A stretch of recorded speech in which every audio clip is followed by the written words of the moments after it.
بچھایا گیا, تھالی رکھا گیا, کھانا دیا گیا.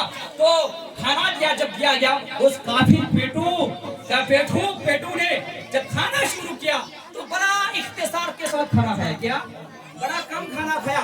میرے رسول صلی اللہ علیہ وسلم نے فرمایا اور بھی دے دو. بولے یا رسول اللہ صلی اللہ علیہ وسلم, بس آج تو تھوڑا کھایا ہوں کہ میرا پیٹ بھر گیا ہے. آج تھوڑا کھا کر جو ہے میرا پیٹ بھر گیا ہے, اطمینان حاصل چکا ہے. تو میرے رسول صلی اللہ علیہ وسلم نے فرمایا کافر جو ہے 7 آنتوں سے کھانا کھاتا ہے اور مومن جو ہے 1 آنت سے کھانا کھاتا ہے. اس لیے مومن کا کھانا کم ہوتا ہے. اگر کوئی ہمارا مسلمان زیادہ کھانا کھا رہا ہے تو کافر کی علامت ہو سکتی ہے, کافر کا طریقہ ہو سکتا ہے, لیکن ایک مومن کامل کا کھانا, اس کا بولنا, اس کا سونا بڑا کم ہوتا ہے اوروں کے مقابلے میں.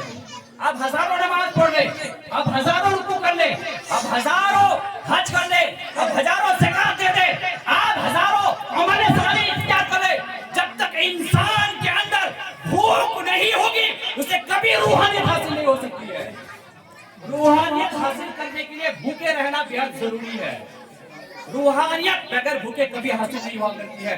میں آپ کو بتاؤں یہ تو ایک واقعہ, ایک صحابی رسول صلی اللہ علیہ وسلم ہے, ایک غزوہ میں ایک جنگ میں گئے. جنگ میں جانے کے بعد لڑتے جو ہے وہ صحابی رسول شہید ہو گئے. جب صحابہ نے شہیدوں کی لاشوں کو جمع کیا تو اس کے کپڑے کو جب اٹھایا تو صحابہ کرام نے اپنی آنکھوں سے دیکھا وہ صحابی رسول اپنے پیٹ میں پتھر باندھے ہوئے اللہ کی راہ میں لڑ رہے تو شہید ہو گئے. آج ہمیں کچھ سمجھ میں نہیں آ رہا ہے, آج ہمیں کچھ نہیں دکھتا ہے, اسی لیے کہ ہم بھوکے نہیں ہیں, دونوں ٹائم بالکل پیٹ بھر کر کھانا کھا رہے ہیں اور حد سے زیادہ کھانا رہے. اگر انسان بھوکے ہوتا تو جو بہت کچھ سمجھ میں آ جاتا. اسلام آسان نہیں ہے دوستو. ہمارے نوجوان سے میں وہی کہہ رہا ہوں, آپ کو کچھ سمجھ میں نہیں آتا, میں دعوے کے ساتھ بولتا ہوں نہ ہماری قوم کو سمجھ میں آتی ہے.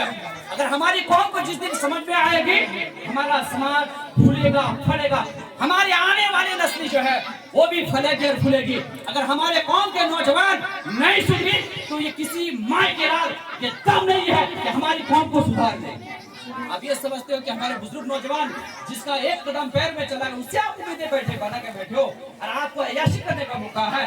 آپ سمجھتے ہو مجھے آج اللہ نے مجھے عیاشی نوجوانی دی ہے تو ہم عیاشی کرتے ہیں.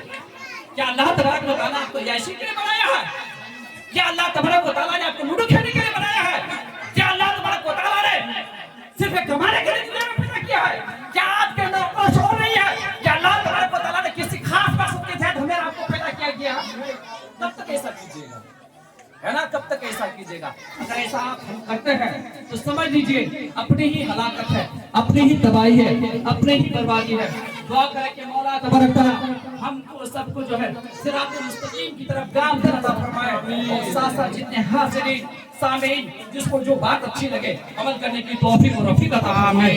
ہم آ گئے نا الا البلاغ المبین, صلاۃ و سلام کے لیے کھڑے ہو جائیں.